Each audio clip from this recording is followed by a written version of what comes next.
Hi guys, today I want to talk to you about the comparison between Jorge Hernandez, which of course is the protagonist of my Hernandez series, very strong-willed, very fierce character, and Alec, the Greek god. Well, first of all, why is he called the Greek god? Well, he's called that because that's sort of George's sarcastic way of referring to him, because he has a little bit of an issue with him. He's a bit of a thorn in his side, yet at the same time, Alec, of course, is the Prime Minister of Canada in the series, not in real life. Anyways, he's the Prime Minister of Canada, and George has control over him, basically. He tells him what's going to happen. He tells him how the rules are going to go, and yeah, he controls him. Anyway, however, the Greek god, Alec, had a past relationship with George's wife many moons ago, like 20 years ago. Still kind of irks him, still kind of pisses him off. Anyway, there's always a little tension. There's always a little back and forth between them, and it seems to grow with each book. I find that they're getting more snippy with one another.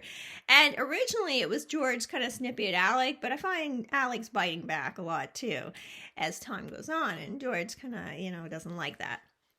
Anyway, what's the difference? Why is it important to have this contrast in characters?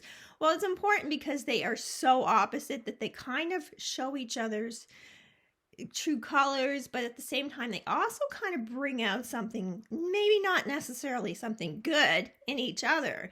And just like real life, I mean, certain people have a different effect on us and how we act, and unfortunately it's not always good. This is one of those cases, but there's something really fun, and I've talked about it before in videos, about having that contrast. I love contrasting when I'm writing. I love contrast anytime. I mean, in art or anything. I love that. It's like when you're watching the show and you have this really crazy wild person with this really tame, say maybe religious person. That there's something about that. It's just kind of neat how to see how different characters interact in general. But when they're so different, it's interesting. You just don't know what's going to come out sometimes. Anyway, so these characters very different. Alec's a very much do-gooder. He wanted to get in politics for the right reasons. He wanted to make changes. He's in social work. He's seen some of the problems that needed to be addressed. He felt like if he got in politics, he'd have a little more say. He might be able to get some things changed, as opposed to Jorge Hernandez, who just wants to control things in his evil empire. But, and yeah, so that George is the complete opposite. He's fierce. He has good qualities, but he has very strong, all his qualities are very strong. He's very loyal, but he can be very brutal. And it's just, like I say, it's neat to see them kind of work off one another and see how they react toward one another. And there's a lot of sarcasm from George toward Alec. Like the Greek god, for example, would be a very good example of that. Whereas Alec just sort of gets bitter as the series goes on toward George. He sees who he is. And he's not afraid as time goes on to kind of call him on it.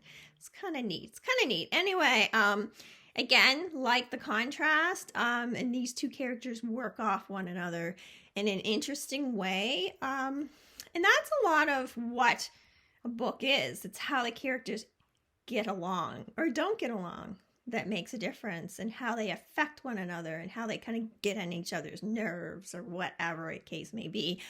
Kind of neat too. I really like these two characters against one another, because it's kind of neat. It's kind of neat.